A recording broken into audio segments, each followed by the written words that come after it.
বাংলাদেশ জামায়াতে ইসলামী নামে একটা দল আছে, তাদের সঙ্গে আমাদের ওলামায়ে কওমিয়ার অনেক মতবিরোধ আছে।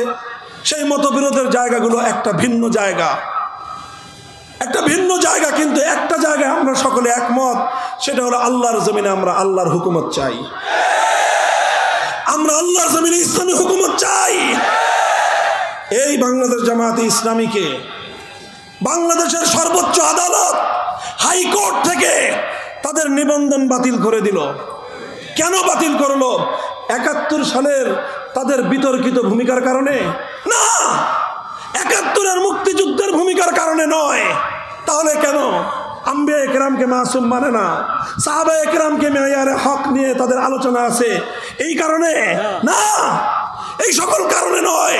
বাংলাদেশ জামায়াতে ইসলামীর নিবন্ধন বাতিল ঘোষণা করেছিল হাইকোর্ট শুধু এই কারণে যে তাদের সংবিধানে আল্লাহর সার্বভৌম ক্ষমতার কথা বলা হয়েছে, তাদের সংবিধানে তাওহীদের কথা আছে।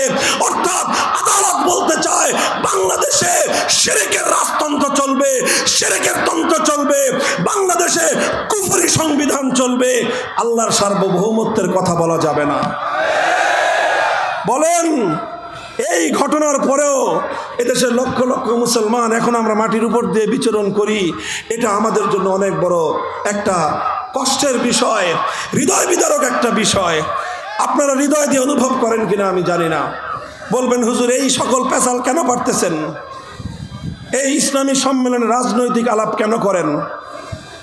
দেখেন, আমি সেই ইসলামকে বিশ্বাস করি যে ইসলাম মুকাম্মাল নিজামে হায়াত, যে ইসলাম কমপ্লিট কোড অফ লাইফ, যে ইসলাম রাজনীতি এবং রাষ্ট্র ছাড়া পূর্ণাঙ্গ হতে পারে না। কাজেই রাজনীতির আলাপ আমাদের কথায় আসবেই, রাষ্ট্র ব্যবস্থায় কুফরি সংবিধানের বিরুদ্ধে আমাদের বলতেই হবে, আমরা বলতেই থাকবো। হয়তো আমরা আল্লাহর জমিনে আল্লাহর খেলাফত কায়েম করবো,